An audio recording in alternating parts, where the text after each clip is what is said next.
BSc third year के 5th semester chemistry के एक और लेक्चर में आप सभी प्यारे बच्चों का स्वागत करता हूं। मैं हूं आपका भैया ऋषभ सिंह और आप सभी देख रहे हैं आपका अपना यूट्यूब चैनल ऋषि यस क्लासेस। और आज के इस वीडियो में हम बात करने वाले हैं जो हमारा पेपर है ऑर्गेनिक सिंथेसिस ए, उसका जो यूनिट 5 है जिसमें हम केमिस्ट्री ऑफ एल्कोहल्स के बारे में पढ़ते हैं, उसी का ही हम लास्ट लेक्चर लेकर आ चुके हैं। और इस लेक्चर में हम पूरी तरीके से कंप्लीट कर लेंगे कि ट्राईहाइड्रिक एल्कोहल क्या होता है। इसमें हम बहुत सारे टॉपिक्स पर बात करेंगे कि जैसे जनरल मेथड ऑफ प्रिपरेशंस क्या है, इनके कौन कौन से केमिकल प्रॉपर्टीज हैं, बहुत सारे केमिकल प्रॉपर्टीज हैं, उन सभी टॉपिक्स पर हम बात करने वाले हैं। तो चलिए अपने इस लेक्चर की शुरुआत करते हैं। अगर आप सब इस चैनल पर पहली बार आए होंगे तो जरूर नीचे दिए हुए रेड बटन पर क्लिक करके सब्सक्राइब कर लीजिए, साथ ही बेल आइकन को ऑल पर सेलेक्ट कर लीजिएगा। और अभी तक अगर आप हमारे व्हाट्सएप चैनल और टेलीग्राम चैनल से ज्वाइन नहीं है तो जरूर ज्वाइन कर लीजिए, लिंक आप सभी को डिस्क्रिप्शन में मिल जाएगा। चलिए आप लोग अपने कॉपी में बीच में हेडिंग दीजिएगा ट्राईहाइड्रिक एल्कोहल। ठीक है, ट्राईहाइड्रिक एल्कोहल्स क्या होते हैं इसके बारे में हम बात करेंगे। आप सभी को मैंने ऑलरेडी बता दिया है कि ट्राईहाइड्रिक एल्कोहल क्या होता है, हमने अपने पहले ही लेक्चर में इसको डिस्कस कर लिया था। उम्मीद करता हूं आप लोग देखे होंगे, सभी चीजों को समझे होंगे। ठीक है, देखो बच्चों, हम पिछले क्लासेस तक यह बात कर चुके हैं कि हमारे पास मोनोहाइड्रिक एल्कोहल क्या है, डाईहाइड्रिक एल्कोहल क्या है, और उसके हम केमिकल प्रॉपर्टीज पर, मेथड ऑफ प्रिपरेशंस पर, इन सभी चीजों पर हम बात कर चुके हैं। तो इस लेक्चर से हम शुरुआत कर रहे हैं ट्राईहाइड्रिक एल्कोहल को। ठीक है, एज यू नो ऑलरेडी कि हमने क्या डिस्कस किया था कि अगर हमारे पास CH2OH CHOH एंड यहां पर भी हमारे पास क्या है CH2OH, यानी कि ऐसा कोई भी हमारे पास कंपाउंड जिसमें 3 OH ग्रुप या हाइड्रोक्सिल ग्रुप लिंक हुए रहते हैं। ठीक है, इस प्रकार के, और यहां पर जो यह ग्रुप है वह एक एल्किल ग्रुप होता है, तो इस प्रकार के ही कंपाउंड को हम कहते हैं ट्राईहाइड्रिक एल्कोहल। ठीक है, अब जो ट्राईहाइड्रिक एल्कोहल होता है इसका भी बहुत सारे क्लासिफिकेशंस होते हैं, लेकिन हम उस पर नहीं बात कर रहे हैं। हम इसका जो सिंपलेस्ट कंपाउंड है, जो सबसे बेसिक, जो सबसे पहला कंपाउंड भी हम कह सकते हैं, वो मैंने यहां पर लिख दिया है समझाने के लिए। ठीक है, और इसी का ही हम मेथड ऑफ प्रिपरेशन भी बात करेंगे, इसी के ही केमिकल प्रॉपर्टीज पर भी बात करेंगे।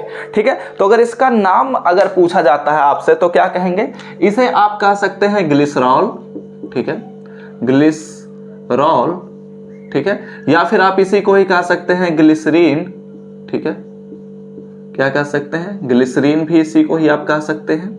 ठीक है, एंड इसी को ही अगर आईपीएससी नेम के हिसाब से देखा जाए तो आप इसी को ही क्या कह सकते हैं 1 2 3। ठीक है, 1 2 3 नंबर पर हमारे पास OH ग्रुप जुड़े हुए हैं, तो इसलिए आप इसको क्या कह सकते हैं 1 2 3 प्रोपेन, और 3 OH ग्रुप होने की वजह से ट्राईऑल कह सकते हैं। ठीक है, are you getting my point. ये आप लोग क्या करिए, पहले इतनी चीजों को नोट डाउन कर लीजिए, इसके बाद हम इसी के ही मेथड ऑफ प्रिपरेशन पर बात करेंगे। ये इतने नामों से आप सभी से पूछा जा सकता है, बोला जा सकता है एग्जाम में, तो प्लीज कंफ्यूज मत होइएगा, इसे थोड़ा ध्यान दीजिए और चीजों को समझिए। ठीक है, are you getting my point. तो आप लोग क्या करिए, पहले इतनी चीजों का स्क्रीनशॉट ले लीजिए, उसके बाद चलिए हम इसके मेथड ऑफ प्रिपरेशन पर बात करते हैं। ठीक है, कोई दिक्कत, कोई परेशानी होगी तो आप लोग प्लीज बताइएगा। ठीक है, ओके, बढ़े अगले पॉइंट पर। इसे इरेज किया जाए, चलो इरेज करते हैं। ठीक है, अब अगर इसे इरेज करते हैं, एक मिनट, यहां पर नाम में मिस्टेक है, यह है ग्लिसरॉल। ठीक है, ऐसे लिखिए। ठीक है, ये करेक्ट स्पेलिंग है। ओके, चलिए अब इसको हम इरेज करते हैं। ठीक है, लिख चुके होंगे, चलो इसके हम मेथड ऑफ प्रिपरेशन पर अब बात करना है। ठीक है, चीजों से पहले मैं आप सभी को कुछ चीजों को बताना चाहता हूं। आप सभी बच्चों को पता है कि हम आप सभी के तैयारी को बेहतर बनाने के लिए रेगुलर बेसिस पर क्लासेस को प्रोवाइड करते हैं, लेकिन अब आप सभी को अपने एग्जाम के पॉइंट ऑफ व्यू से तैयारी कराने के लिए आप सभी के लिए पेड पीडीएफ यानी कि पेड नोट्स को लॉन्च कर दिया गया है। अगर आप उन्हें परचेस करना चाहते हैं तो नीचे दिए हुए व्हाट्सएप नंबर पर जाइए और मैसेज करिए, वहां पर आपको सारे इंफॉर्मेशंस को प्रोवाइड कर दिया जाएगा, आप लोग वहां से परचेस कर सकते हैं। अगला हेडिंग दीजिए मेथड ऑफ प्रिपरेशन। ठीक है, मेथड ऑफ प्रिपरेशन। ठीक है, इसके कितने मेथड ऑफ प्रिपरेशन हैं, इन सभी चीजों पर हम बात करने वाले हैं। तो इसमें हमें बेसिकली दो ही प्रकार के मेथड ऑफ प्रिपरेशन पर बात करना है जो हमारे एग्जाम के पॉइंट ऑफ व्यू से है, उन्हीं पर ही। ठीक है, तो उसमें सबसे पहला मेथड ऑफ प्रिपरेशन आता है कि फ्रॉम फैट्स और ऑयल्स, यानी कि हम फैट या ऑयल से क्या कर सकते हैं, अपने ट्राईहाइड्रिक एल्कोहल का फॉर्मेशन कर सकते हैं। ठीक है, वैसे आपसे कभी ये नहीं पूछा जाएगा कि ट्राईहाइड्रिक एल्कोहल का फॉर्मेशन करिए, आपसे बोला जाएगा कि ग्लिसरॉल या ग्लिसरीन का फॉर्मेशन करिए। ठीक है, और बोला जाएगा कि फैट या फिर ऑयल से आपको फॉर्मेशन करना है। चलिए बात करते हैं कि कैसे क्या होता है। यहां पर होता है कि ऑन हाइड्रोलिसिस हम इसका हाइड्रोलिसिस कराते हैं। किसका, आइए बात करते हैं। On hydrolysis with alkali, alkali मतलब कि NaOH हो गया, KOH हो गया, ये सभी हमारे एल्कली कहलाते हैं। ठीक है, तो ऑन हाइड्रोलिसिस विथ एल्कली जो हमारे पास फैट है, ठीक है, फैट्स और ऑयल्स, ठीक है, फैट्स और ऑयल्स गिब्स या फॉर्म करते हैं, ऐसे भी लिखा जा सकता है, गिब्स ग्लिसरॉल। ठीक है, ग्लिसरॉल और इसी को ही कहा जा सकता है ग्लिसरीन एंड साल्ट। ये क्या करते हैं, ग्लिसरीन और साल्ट का फॉर्मेशन करते हैं। और ये आप लोग शायद पहले भी पढ़ चुके होंगे कि इस मेथड को हम क्या कहते हैं। ठीक है, दिस मेथड, ठीक है, this method is known as sopnification। ठीक है, sopnification।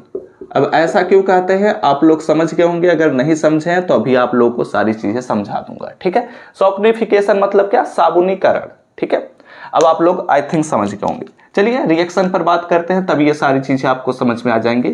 ठीक है, थोड़ा तेजी से भी लेकर चलूंगा क्योंकि हर एक क्लास में एकदम बेसिक से ही शुरुआत करने की कोई आवश्यकता अब रह नहीं गई है। ठीक है, इसको ऐसे मैं लिख देता हूं। ये हमारे पास क्या है, CH2 COOR भी कहा जा सकता है, या फिर आप इसे ऐसे भी पढ़ सकते हैं कि CH2 एंड OOCR कहा जा सकता है। एंड यहाँ पर हमारे पास CH2 OOCR लिखा गया। ध्यान रखिएगा यहाँ पर CH रहेगा क्योंकि इस कार्बन के पास 4 ही वैलेंसीज हैं, एक यहाँ से बन गया, एक यहाँ से बन गया, एक यहाँ से बन गया, एक यहाँ से बन गया। ठीक है, इसका हम क्या करा रहे हैं, एल्कली के साथ हाइड्रोलिसिस करा रहे हैं, यानी कि NaOH मैंने ले लिया। ठीक है, KOH भी लिया जा सकता है, वैसे मोस्ट ऑफ द चांसेस में हम NaOH को ही प्रेफर करते हैं। ठीक है, और इसका हम जब हाइड्रोलिसिस करा रहे हैं यानी कि H2O के प्रेजेंस में ही क्या होगा, यह रिएक्शन होगा। ठीक है, एक्चुअली मुझे लगा था कि भूकंप आ गया, खैर कोई बात नहीं। आइए बात करते हैं। तो यहाँ पर क्या है, हाँ यहाँ पर हम ये बात कर रहे थे कि ये हमारे पास इसका हाइड्रोलिसिस हो रहा है। तो क्या होगा, आइए बात करते हैं, चीज़ों को समझ लेते हैं। देखो यहाँ पर मैंने एक पॉइंट बोला है कि यहाँ पर हमारे पास साल्ट का फॉर्मेशन होगा। ठीक है, तो यानी कि यहाँ से हमारे पास Na निकलेगा एंड यहाँ से RCOO निकलेगा, तो RCOO Na हमारे पास निकल जाएगा, वो क्या बनेगा, साल्ट बन जाएगा। ठीक है, समझ के होंगे। तो पहले उसी को ही हम निकाल देते हैं।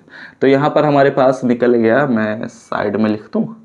ठीक है, चलो इसे इरेज करने की जरूरत पड़ेगी तो मैं इरेज कर दूंगा। RCOO Na, ये हमारे पास क्या है, साल्ट है, क्योंकि इस पर माइनस चार्ज होता है, इस पर प्लस चार्ज होता है। ठीक है, एंड अगर यहाँ पर बात किया जाए तो क्या बचा, OH बचा।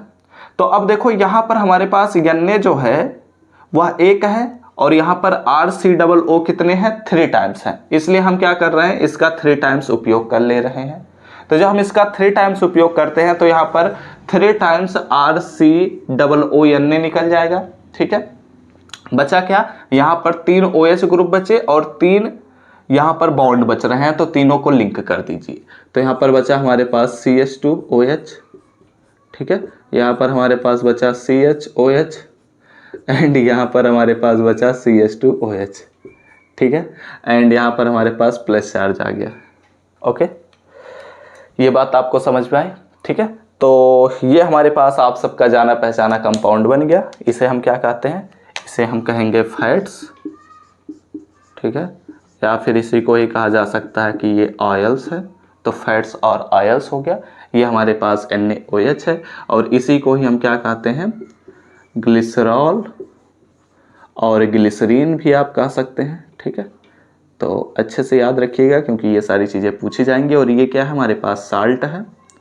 ठीक है, सोडियम साल्ट भी कहा जा सकता है। आप लोग क्या करिए, इतनी चीज़ों का स्क्रीनशॉट ले लीजिए, ये इंपॉर्टेंट है। ठीक है, ये जो लेक्चर ही है ये बहुत ही ज़्यादा इंपॉर्टेंट है क्योंकि यहीं से ही मोस्ट ऑफ द क्वेश्चंस बनेंगे भी।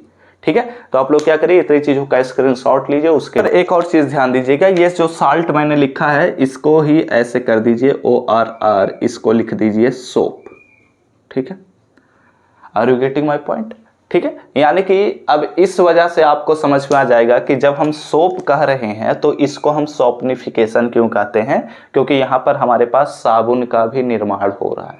ठीक है, इस वजह से इसको सोपनिफिकेशन कहते हैं। और यहाँ पर हमारे पास सोप का निर्माण हुआ, साथ ही साथ ग्लिसरॉल और ग्लिसरीन का भी फॉर्मेशन हुआ है। ठीक है, तो आप लोग क्या करिए, इतनी चीज़ों का स्क्रीनशॉट अगेन ले लीजिए।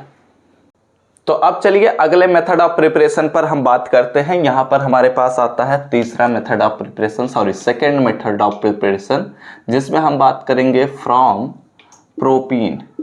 ठीक है, कि प्रोपीन से हम कैसे क्या कर सकते हैं, ट्राईहाइड्रिक एल्कोहल का फॉर्मेशन कर सकते हैं। ओके, आइए बात करते हैं, समझते हैं। ये भी बहुत ही इंपॉर्टेंट है, कई बार पूछा जाता है। देखो बच्चों, कैसे करेंगे, एक चीज पहले मैं समझा देता हूं, उसके बाद इस मेथड ऑफ प्रिपरेशन पर हम बात कर लेंगे।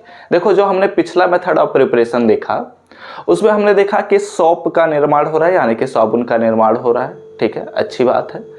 तो अब इतना लार्ज क्वांटिटी में हम साबुन का निर्माण तो करते हैं, क्योंकि आप देखेंगे तो रेगुलर बेसिस पर, डेली बेसिस पर हर एक इंसान साबुन का उपयोग करता ही है। ठीक है, तो ऐसे सिचुएशन में जब साबुन का निर्माण हो रहा है तो ग्लिसरॉल का निर्माण ऑटोमेटिकली हो रहा है। ठीक है, लेकिन फिर भी उस ग्लिसरॉल की कमी पाई जाती है। इतना लार्ज क्वांटिटी में मतलब फॉर्मेशन होने के बाद भी, मैन्युफैक्चर होने के बाद भी उसका कमी होता है। इसलिए हम एक दूसरे मेथड ऑफ प्रिपरेशन पर हम बात करते हैं, जिसमें हम प्रोपीन की सहायता से हम बहुत ही ज़्यादा मात्रा में, बहुत ज़्यादा क्वांटिटी में क्या कर सकते हैं, ग्लिसरॉल का फॉर्मेशन कर सकते हैं। ठीक है, इस वजह से इस मेथड ऑफ प्रिपरेशन को पढ़ना इंपॉर्टेंट हो जाता है।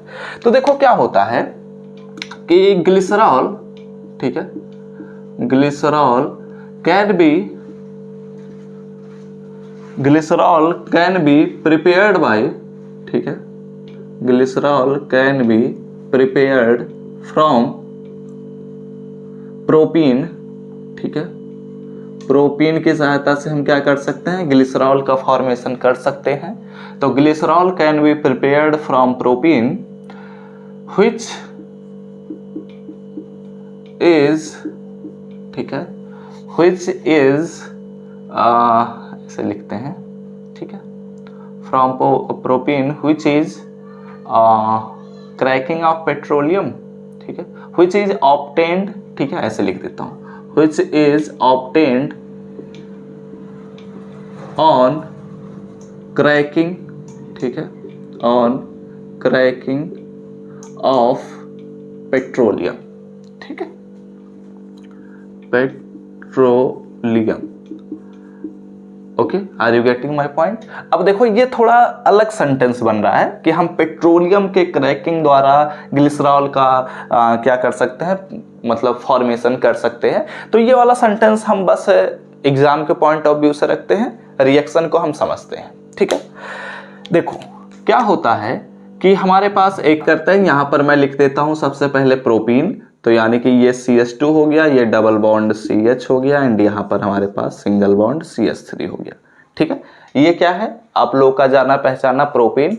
हम इसको यूनिट 2 के अंतर्गत ऑलरेडी डिस्कस कर चुके हैं। ठीक है, इसी को ही मैंने इस प्रकार से रख दिया, आप लोग इसे ऐसे भी रख सकते हैं। ठीक है, देखो बच्चों एक चीज मैं पहले क्लियर कर देता हूं, ये जो स्टेप है, सॉरी ये जो रिएक्शन है, ये टोटल 4 स्टेप्स में जाकर कंक्लूड होता है। ठीक है, तो चूंकि मैं अब क्या कर सकता हूं, इन सभी रिएक्शन को मैं एक ही रिएक्शन के अंतर्गत दिखाने वाला हूं। ऐसा क्यों मैं करूंगा, क्योंकि अगर मैं इसको अलग अलग स्टेप में डिवाइड करूंगा तो ये इस बोर्ड में पूरा आएगा नहीं और रिएक्शन को समझने में थोड़ा डिफिकल्टी हो जाएगा। उम्मीद करता हूं ये पॉइंट आपको समझ में आ रहा होगा, अगर नहीं समझ में आएगा तो अभी मैं बताऊंगा कि क्या मैं कह रहा हूं। ठीक है, ये हमारे पास प्रोपीन है, इसका हम सबसे पहले स्टेप में क्या करते हैं, इसका हम सबसे पहले स्टेप में क्लोरीन के साथ रिएक्शन कराते हैं। ठीक है, और यह जो क्लोरीन के साथ रिएक्शन होता है यह 500 से 600 डिग्री सेंटीग्रेड टेम्परेचर पर यह रिएक्शन होता है। ठीक है, तो जो Cl2 है वह कहां पर अटैक करेगा, CH3 पर अटैक करता है, तो यहां से एक हाइड्रोजन को पकड़ते हुए HCl बनाते हुए बाहर निकल जाता है, एक Cl यहां पर आकर लिंक हो जाएगा। ये क्या है, ये हमारे पास है प्रोपीन। ठीक है, तो यहां पर हमारे पास क्या मिला, यहां पर हमारे पास मिल रहा है CH2 double bond CH and single bond, यहां पर हमारे पास मिल रहा है CH2Cl। ठीक है, अब इससे जान पहचान आपका हो ही चुका है कि ये कौन सा कंपाउंड है, तो इसे हम कहते हैं एलाइल क्लोराइड। ठीक है, हम ऑलरेडी इसके बारे में पढ़ भी चुके हैं। तो जब एलाइल क्लोराइड के साथ रिएक्शन हुआ, मतलब एलाइल क्लोराइड का फॉर्मेशन हुआ, तो अब क्या होता है, यहां से जो Cl है इसको हम बाहर निकालना चाहते हैं, क्योंकि हमें बनाना है ट्राईहाइड्रिक एल्कोहल, यानी कि यहाँ पर OH ग्रुप आना चाहिए। तो OH ग्रुप लाने के लिए क्या करते हैं, यहाँ पर NaOH के साथ रिएक्शन करा देते हैं। ठीक है, तो जो हम इसका NaOH के साथ रिएक्शन कराते हैं तो यहाँ से Na और यहाँ से Cl बाहर निकल जाता है, तो NaCl हमारा बाहर निकल गया।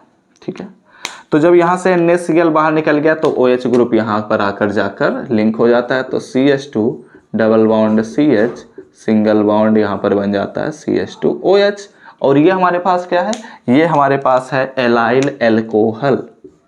ठीक है, एलाइल एल्कोहल। अब ये जो एलाइल एल्कोहल होता है, अब इसका हम क्या करते हैं, अगेन ट्रीटमेंट कराते हैं। अब इसका अगेन हम किसके साथ ट्रीटमेंट कराएंगे, इसका हम HOCl के साथ रिएक्शन कराते हैं। यहाँ पर जो HO होता है वह माइनस में होता है, Cl जो होता है वह प्लस में होता है। ठीक है, तो जब हम इसको हाइप्सोक्लोरो एसिड के साथ या हाइप्सोक्लोरस के साथ रिएक्शन कराते हैं तब क्या होता है, होता यह है कि यहाँ पर OH जो है वह माइनस के साथ है, Cl जो है वह प्लस चार्ज के साथ है। ठीक है, और ये किस पर अटैक कर रहा है, डबल बॉन्ड पर अटैक करेगा। तो अब सवाल उठता है कि HO कहां पर जाएगा और Cl कहां पर जाएगा। तो अगर बात किया जाए मार्कोनिकॉफ रूल के अकॉर्डिंग, ठीक है, तो निगेटिव आयन उस कार्बन के पास जाता है जहां पर हाइड्रोजन की संख्या सबसे कम होती है। तो अगर बात किया जाए तो OH हमारे पास कहां पर आना चाहिए, इस कार्बन के पास आना चाहिए। तो यहां पर हम क्या करते हैं, लिख देते हैं। तो यह हमारे पास है CH2 single bond CH single bond OH and single bond CH2OH। ठीक है, यह हमारे पास हो गया। लेकिन इस कार्बन के पास अभी एक संयोजकता बची है और वह संयोजकता यह Cl पूरा करता है, तो इसलिए यहां पर मैं Cl लिख दिया। लेकिन ध्यान दीजिएगा, काफी सारे बुक्स ऐसे होते हैं जो यह कहते हैं कि यह जो Cl है वह इस कार्बन के पास ना जाकर, मतलब अल्फा डैश वाले कार्बन या फिर अल्फा वाले कार्बन के पास ना जाकर वह बीटा वाले कार्बन के पास चला जाता है। ठीक है, तो अगर ऐसा भी आप लिखना चाहते हैं तो दिक्कत नहीं है, आप लोग क्या कर सकते हैं, इन दोनों को इंटरचेंज कर सकते हैं, लेकिन मैं फिलहाल इसको ही प्रेफर करूंगा। ठीक है, तो ये हमारे पास ये प्रोडक्ट बना। ये जब कंपाउंड बना तो इसका हम क्या कराते हैं, अगेन ट्रीटमेंट कराते हैं। चूंकि यहां से Cl निकालना है तो Cl निकालने के लिए NaOH का हम उपयोग कर रहे थे, इसलिए यहां पर मैं लिख दे रहा हूं NaOH। अब इसका जब हम NaOH के साथ रिएक्शन कराएंगे तो बाहर क्या निकलेगा, NaCl हमारा बाहर निकल गया। अब जब यहां से NaCl बाहर निकला तो यहां पर हमारे पास बना CH2OH, single bond CHOH and single bond CH2OH। ठीक है, अब इसी को ही हम क्या कहते हैं, इसी को ही हम कहते हैं ग्लिसरॉल। ठीक है, ग्लिसरॉल, या फिर आप इसी को ही कह सकते हैं कि ये हमारे पास है ग्लिसरीन, या फिर इसी को ही आप क्या कह सकते हैं 1 2 3 प्रोपेन ट्राइऑल भी कह सकते हैं। ठीक है, उम्मीद करता हूं ये पूरा स्टेप आपको समझ में आया होगा। यहां पर एक छोटा सा मैं पॉइंट और बता रहा था कि आप क्या कर सकते हैं, स्टेप नंबर 1 लिखिए। ठीक है, स्टेप नंबर 1 में केवल इतना रिएक्शन लिख दीजिए, फिर स्टेप नंबर 2 अगले लाइन में लिखिए और इतना रिएक्शन लिख दीजिए। स्टेप नंबर 3 में क्या करिए, ये वाले दोनों रिएक्शन को लिख दीजिए। स्टेप नंबर 4 में इसे लिख दीजिए। ये हमारे पास 4 स्टेप में टोटल रिएक्शन कंप्लीट होता है। ठीक है, are you getting my point? तो आप ऐसा भी लिख सकते हैं जैसा मैंने लिखवाया, दूसरे तरीके से भी लिख सकते हैं। अगर आप एग्जाम में कॉपी भरना चाहते हैं तो दूसरा मेथड को अप्लाई कर लीजिए, और अगर आप इस तरीके से लिखने में मतलब आप अपने आराम को आप अपने आप को आराम समझते हैं तो इस तरीके से भी लिख सकते हैं। ठीक है, बस आपको डिफिकल्टीज ना हो, ऐसे जिस भी मेथड को आप अप्लाई कर सकते हैं। तो आप लोग क्या करिए, पहले इतनी चीजों का स्क्रीनशॉट ले लीजिए। तो हमने मेथड ऑफ प्रिपरेशन को पूरी तरीके से डिस्कस कर लिया। अब चलिए बात करते हैं इसके केमिकल प्रॉपर्टीज पर। ठीक है, केमिकल प्रॉपर्टीज में हमें बहुत सारे केमिकल प्रॉपर्टीज पर बात करना है। इसके फिजिकल प्रॉपर्टीज के बारे में पूछा नहीं जाता तो पढ़ने की जरूरत भी नहीं है। अगर आप पढ़ना चाहते हैं तो बुक में दिया गया होगा, आप लोग प्लीज उसे प्रिफर कर सकते हैं। चलिए बात करते हैं इसके केमिकल प्रॉपर्टीज पर। ठीक है, तो इसमें जो हमारे पास केमिकल प्रॉपर्टीज हैं, या फिर मैं कहूँ केमिकल रिएक्शंस जो हैं, वो काफ़ी सारे हैं। सभी को एक करके डिस्कस करेंगे क्योंकि सभी के सभी इसके केमिकल प्रॉपर्टीज जो हैं वो बहुत ही ज़्यादा इंपॉर्टेंट है। ठीक है, तो चलिए एक एक करके डिस्कस कर लेते हैं। केमिकल प्रॉपर्टीज के अंतर्गत हमारे पास जो सबसे पहला केमिकल प्रॉपर्टी है वो है डिहाइड्रेशन। ठीक है, डिहाइड्रेशन यानी कि इसको अगर हम सुखाएंगे, यानी कि उसके हम निर्जलीकरण, अगर मतलब स्टैंडर्ड लैंग्वेज में बोला जाए तो निर्जलीकरण या डिहाइड्रेशन, लेकिन नॉर्मल शब्दों में समझने के लिए कोशिश किया जाए तो इसको हम सुखाने की कोशिश कर रहे हैं। किसी भी तरीके से सुखा सकते हैं, सनलाइट में रख सकते हैं, या फिर इसको बहुत ज़्यादा टेम्परेचर भी दे सकते हैं जिससे इसके जितने भी वाटर मॉलिक्यूल्स निकल सकते हैं उन्हें हम निकाल फेंकेंगे। ठीक है, तो उसी को ही हम डिहाइड्रेशन कहते हैं। चलिए बात कर लेते हैं कि क्या होता है डिहाइड्रेशन। यहाँ पर ऐसे लिख सकते हैं कि इन द प्रेजेंस ऑफ, ठीक है, या फिर ऐसे मैं लिख देता हूँ। ठीक है, ऑन डिहाइड्रेशन, ठीक है, ऑन डिहाइड्रेशन ऑफ ग्लिसरॉल, ठीक है, ग्लिसरॉल एलोन भी लिख सकता हूं। ठीक है, यानी कि इसी को ही हम अकेले क्या कर रहे हैं, इसको हम हीट दे रहे हैं। या फिर ऐसे भी लिखा जा सकता है और इन प्रेजेंस ऑफ, ठीक है, इन दी प्रेजेंस ऑफ, किसके प्रेजेंस में, मैं ले रहा हूं पोटेशियम हाइड्रोजन सल्फेट। ठीक है, इसको मैं ले रहा हूं क्योंकि यही बहुत ज्यादा बार पूछा जाता है कि अगर हम पोटेशियम हाइड्रोजन सल्फेट के प्रेजेंस में अगर इसका हम डिहाइड्रेशन कराते हैं तब किस चीज का फॉर्मेशन होता है। तो इट फॉर्म्स, तब यह क्या करता है, यह फॉर्म करता है, इट फॉर्म्स किस चीज का फॉर्मेशन करता है, 2 मॉलिक्यूल्स, या फिर लिख सकता हूं 2 मोल्स ऑफ वाटर एंड, और साथ ही साथ यह फॉर्मेशन करता है एक्रोलीन का। ठीक है, या फिर इसी को ही कहा जाता है एक्रल्डिहाइड। ठीक है, कैसे होता है ये बात कर लेते हैं। अगर यहां पर मैं लेता हूं, आप लोग जानते ही हैं कि हमारे पास ग्लिसरल्डिहाइड, ग्लिसरीन क्या है। ठीक है, तो ये हमारे पास CHOH हो गया एंड ये हमारे पास हो गया CH2OH हो गया। ठीक है, अब यहां पर हम क्या करते हैं, इसका हम KHSO4 के प्रेजेंस में KHSO4 के प्रेजेंस में, या फिर इसी को ही हम नॉर्मली केवल हीट भी दे देंगे तब भी हमारा काम हो जाता है। तब इस सिचुएशन में क्या होता है, यहाँ से वाटर मॉलिक्यूल बाहर निकलता है, वो भी मैंने कितना लिखा है 2 मोल, यानी कि 2H2O हमारे पास बाहर निकल गया। बचा क्या, अगर यहाँ पर पूरी चीज़ों को रीअरेंज भी करेंगे तो हमारे पास यहाँ पर बचता है CH2 double bond CH and single bond CHO मिलता है। ठीक है, ये क्या कहलाता है, ये एक्रोलीन कहलाता है या फिर एक्रेल्डिहाइड भी कह सकते हैं। मैं ज़्यादा ही दूर लिख लिया, इसे करीब कर देता हूँ मैं। तो यहाँ पर +2H2O है। ठीक है, तो ये हमारे पास क्या है, ये हमारे पास नाम जरूर लिखते चलिएगा। ये हमारे पास है ग्लिसरॉल, ठीक है, एंड ये हमारे पास क्या है, एक्रोलीन। ठीक है, तो एक्रोलीन का कई बार पूछ लिया जाता है कि एक्रेल्डिहाइड का कैसे फॉर्मेशन होगा, तो प्लीज रिएक्शन मत भूल जाइएगा, एक्रेल्डिहाइड। ठीक है, ये हमारे पास फॉर्मेशन हुआ। आप लोग क्या करिए, इतनी चीज़ों का स्क्रीनशॉट ले लीजिए, सारी चीज़ें आपको समझ में आ चुके होंगे, रिएक्शन भी बैलेंस है, कहीं भी कोई भी प्रॉब्लम है नहीं। तो चलिए अब इसके अगले मेथड ऑफ प्रिपरेशन पर हम बात करेंगे, उसमें हम एल्कली मेटल के साथ रिएक्शन कराएंगे। ठीक है, तो आप लोग क्या करिए, पहले इतनी चीज़ों का स्क्रीनशॉट लीजिए, उसके बाद तो अब चलिए अगले रिएक्शन पर हम बात करते हैं। यहाँ पर हमारे पास जो अगला रिएक्शन है वो क्या कहता है, ध्यान दीजिएगा। यहाँ पर हमारे पास अगला रिएक्शन आता है रिएक्शन विथ, ठीक है, रिएक्शन विथ एल्कली मेटल भी आप लिख सकते हैं, या फिर आप लिख दीजिए रिएक्शन विथ सोडियम। ठीक है, यानी कि Na के साथ हम रिएक्शन कराने वाले हैं। तो किस प्रकार से रिएक्शन होता है इस पर हम बात करेंगे, इसमें सेंटेंसेस की जरूरत भी नहीं है। ठीक है, अगर आप सेंटेंस लिखना चाहते हैं तो मैं ऑलरेडी बता भी चुका हूं आप सभी को डाइहाइड्रिक अल्कोहल के अंतर्गत, तो वो आप लोग सेंटेंस बना सकते हैं। ठीक है, क्या होता है ये बात कर लेते हैं। ये हमारे पास क्या है, CH2OH, CHOH एंड ये हमारे पास क्या है, CH2OH। ठीक है, अब इसका हम क्या करा रहे हैं, सोडियम के साथ रिएक्शन करा रहे हैं।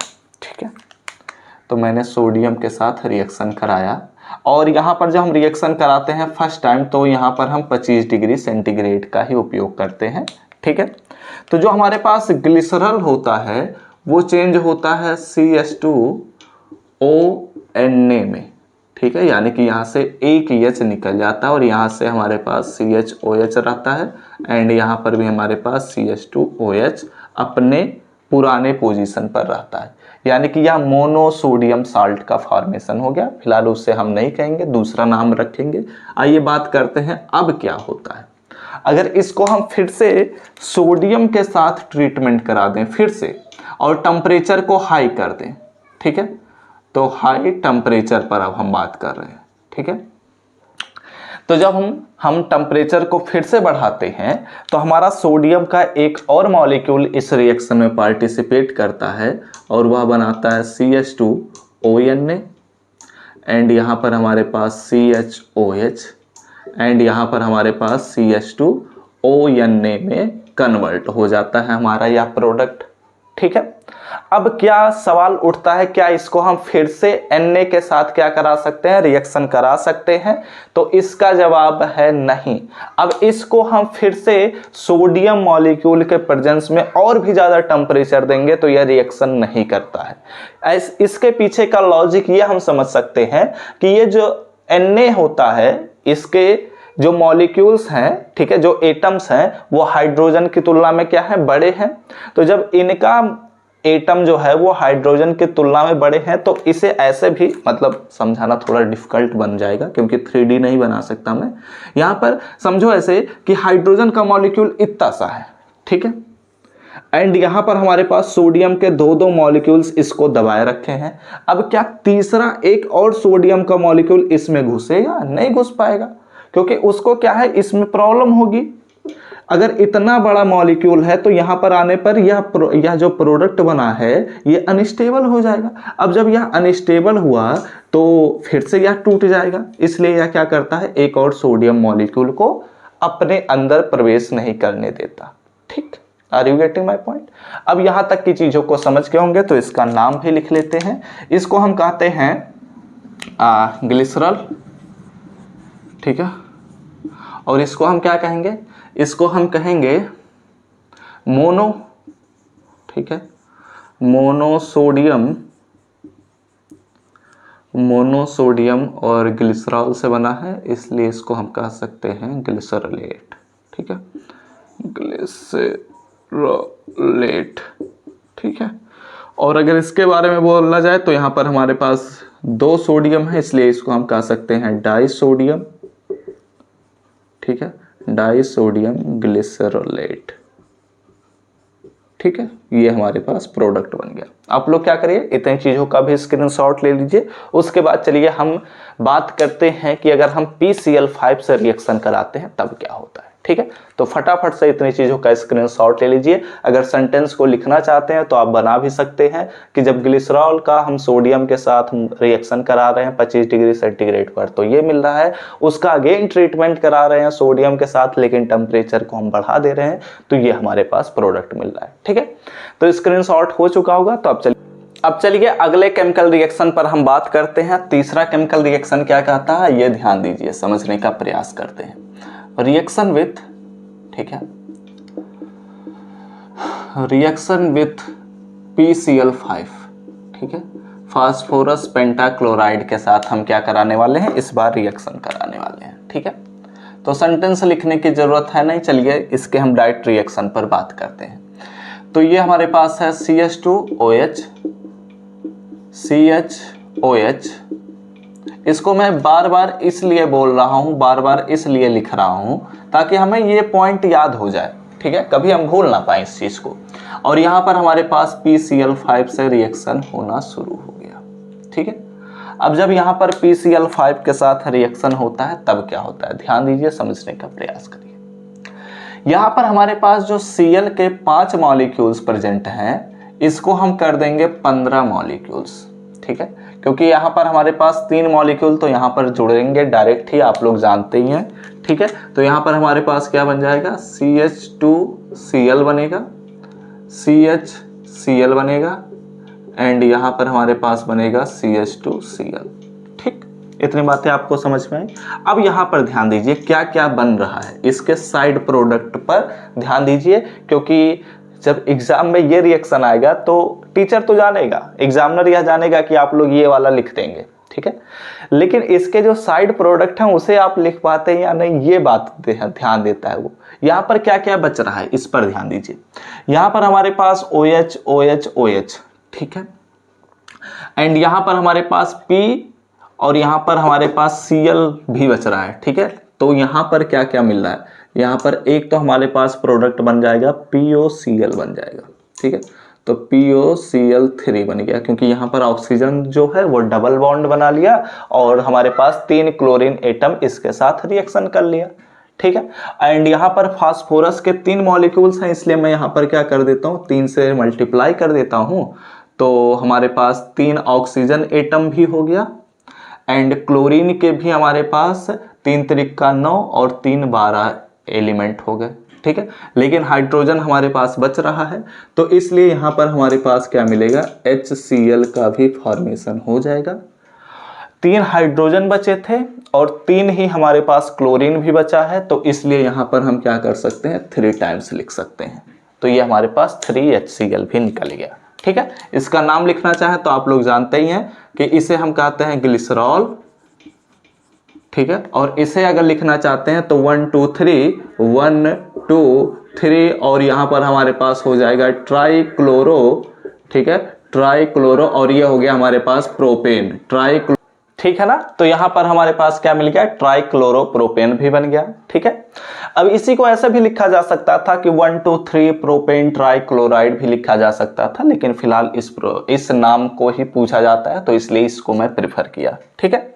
बात करते हैं अब अपने चौथे रिएक्शन पर, ठीक है। यहां पर मैं करने वाला हूं रिएक्शन विथ नाइट्रिक एसिड, ठीक है, नाइट्रिक एसिड। अब नाइट्रिक एसिड के साथ अगर हम रिएक्शन कराने वाले हैं तब क्या होता है, ये बात कर लेते हैं। ये भी मतलब जितने भी रिएक्शन मैं डिस्कस कर रहा हूँ यहाँ इंपॉर्टेंट है, इसलिए मैं इन पर थोड़ा टाइम भी दे रहा हूँ। यहाँ पर हमारे पास CH2OH, CHOH एंड यहाँ पर हमारे पास CH2OH है।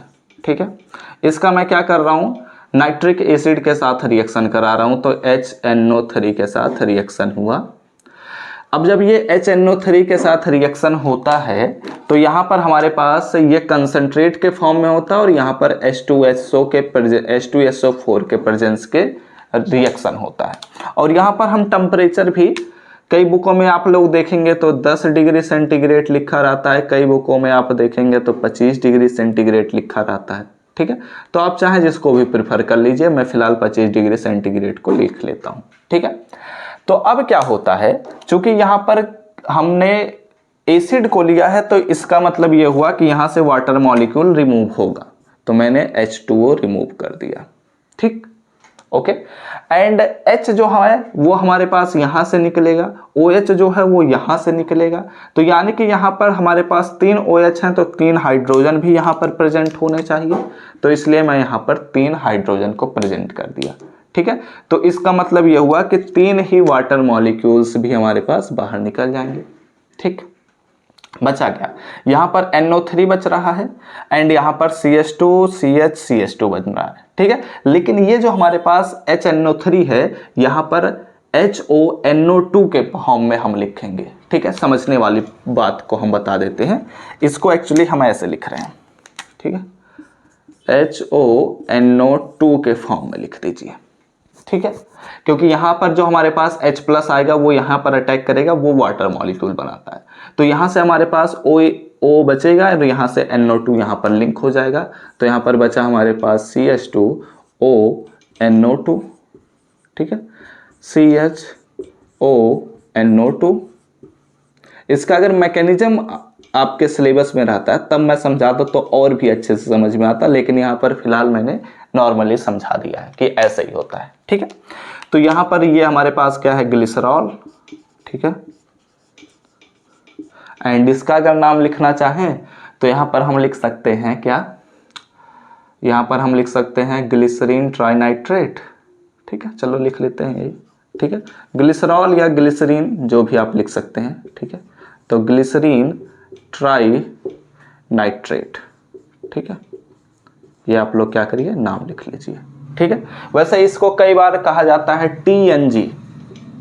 ठीक है, क्या कहा जाता है, TNG, क्योंकि ट्राइनाइट्रेट ग्लिसरॉल या ग्लिसरीन भी कहा जाता है। ठीक है, लेकिन वैसे वो वाला नाम प्रेफर मत करिए, TNG वाला, क्योंकि वो कई बुकों में कहा जाता है कि ये नाम गलत है, तो आप लोग क्या करिए, इसी नाम को ही प्रेफर करिए। ठीक है, तो आप लोग क्या करिए, इतनी चीजों का स्क्रीनशॉट ले लीजिए। उसके एक काम करते हैं, इस लेक्चर को यहीं पर हम समाप्त करते हैं, क्योंकि इस लेक्चर को अभी आपको थोड़ी देर में ही प्रोवाइड कर देना है, तो अभी इसको एडिट करना है, एक्सपोर्ट करना है एंड अपलोड करना है, तो टाइम लगेगा। ठीक है, नहीं तो मैं तो सोच रहा था कि एक ही लेक्चर में मैं इस पूरे टॉपिक को कंप्लीट कर लिया जाए, ट्राईहाइड्रिक एल्कोहल को, ताकि आज हमारा एल्कोहल चैप्टर कंप्लीट हो जाता, तो उसके बाद हम अगले दिन से सेकंड पेपर स्टार्ट कर देते। लेकिन फिलहाल अभी एक और लेक्चर लग जाएगा और उसमें आई थिंक आधे घंटे से 40 मिनट के बीच का कॉन्सेप्ट बचा है, क्योंकि वहाँ पर हमें बड़े बड़े रिएक्शंस पर बात करना है। ठीक है, जैसे हाइड्रोजन आयोडाइड हो गया, ऑक्सैलिक एसिड हो गया, एस्टरिफिकेशन पर भी बात करना है। काफ़ी सारे टॉपिक्स हैं, अच्छे इंटरेस्टिंग और इम्पॉर्टेंट टॉपिक भी बचे हैं। ठीक है, तो इसी के साथ इस लेक्चर को हम समाप्त करते हैं। एंड एक छोटा सा मिस्टेक है, उसे सही कर लीजिएगा। मैं एक्चुअली जब वीडियो कट किया हूँ उसके बाद देखा हूँ, ये हमारे पास है ग्लिसरिल। ठीक है, ग्लिसरिल। ठीक है, ग्लिसरिल ट्राइनाइट्रेट लिखिए, या फिर आप अगर ग्लिसरीन लिखते हैं तो ट्राइनाइट्रेट को आगे लाना पड़ेगा, ट्राइनाइट्रेट ग्लिसरीन लिख सकते हैं। ठीक है, तो फिलहाल ये अब परफेक्ट है। ओके, तो अब इस लेक्चर को यहीं पर हम समाप्त करते हैं। उम्मीद करता हूँ यह लेक्चर आपको समझ में आया होगा, इंपॉर्टेंट है, अच्छे से पढ़ लीजिएगा। मैं हर लेक्चर में नहीं कहता कि ये इंपॉर्टेंट है, लेकिन ये इंपॉर्टेंट है। ठीक है, तो उम्मीद करता हूँ लेक्चर आपको समझ में आया होगा। वीडियो अच्छा लगा हो तो लाइक करिएगा, कमेंट करके बताइएगा कि आप सभी को यह लेक्चर समझ में आया है या नहीं। अगले लेक्चर्स के नोटिफिकेशन पाने होंगे तो जरूर नीचे दिए हुए रेड बटन पर क्लिक करके सब्सक्राइब कर लीजिए, साथ ही बेल आइकन को ऑल पर सिलेक्ट कर लीजिएगा। तो हम सब मिलते हैं अपने नेक्स्ट लेक्चर में, तब तक पढ़ते रहिए, संघर्ष करते रहिए और सफल होते रहिए। आप सभी बच्चों को पता है कि हम आप सभी के तैयारी को बेहतर बनाने के लिए रेगुलर बेसिस पर क्लासेस को प्रोवाइड करते हैं, लेकिन अब आप सभी को अपने एग्जाम के पॉइंट ऑफ व्यू से तैयारी कराने के लिए आप सभी के लिए पेड पीडीएफ यानी कि पेड नोट्स को लॉन्च कर दिया गया है। अगर आप उन्हें परचेस करना चाहते हैं तो नीचे दिए हुए व्हाट्सएप नंबर पर जाइए और मैसेज करिए, वहां पर आपको सारे इंफॉर्मेशन को प्रोवाइड कर दिया जाएगा, आप लोग वहां से परचेस कर सकते हैं।